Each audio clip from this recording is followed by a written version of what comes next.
নমস্কাৰ বন্ধু বান্ধৱীসকল আসাম হাব চেনেলটোত আপোনালোকৰ পুনৰ এবাৰ স্বাগতম জনাইছোঁ।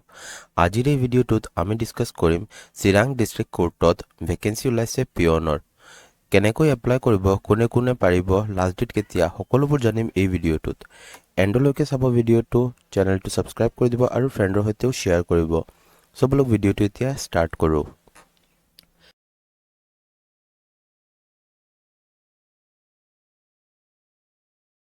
ইয়াত আপোনালোকে দেখিছে পোষ্ট নেম হৈছে পিয়ন আৰু আপোনালোকৰ টোটেল দুটা ভেকেঞ্চি আছে। চেলাৰী ষ্ট্ৰাকচাৰ হয় আপোনালোকৰ 12,000ৰ পৰা 52,000 প্ৰতিমাহ। লগতে আপোনালোকৰ গ্ৰেড পে থাকিব 3900ৰ। এডুকেশ্যন কোৱালিফিকেশ্যন একেবাৰেই চিম্পল হয়। Applicant must B class 8th passed from A recognise school.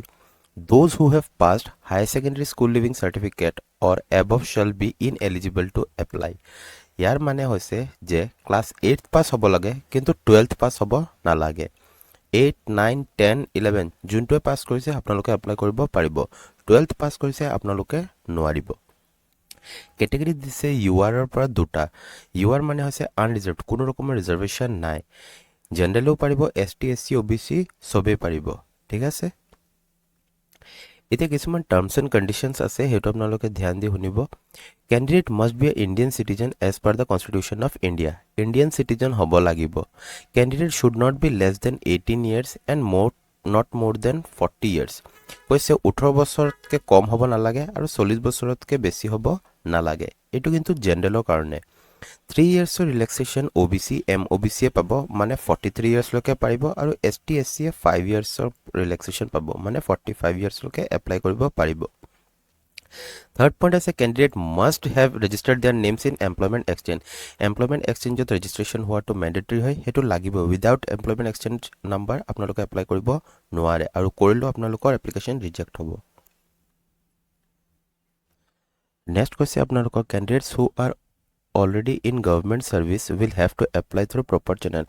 যদি কোনোবা অলৰেডি গভৰ্ণমেণ্ট ছাৰ্ভিচত আছে তেনেহ'লে তেওঁলোকে কিন্তু প্ৰপাৰ চেনেলৰ থ্ৰুৱেদিহে এপ্লাই কৰিব লাগিব।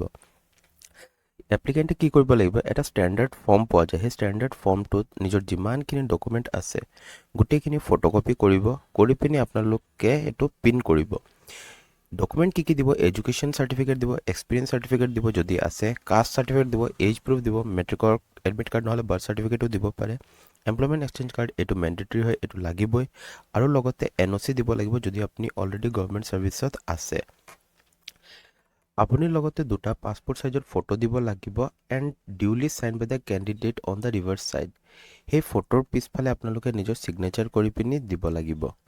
Candidate must submit a self-declaration certificate stating that she has not passed higher secondary school leaving certificate or equivalent examination or above.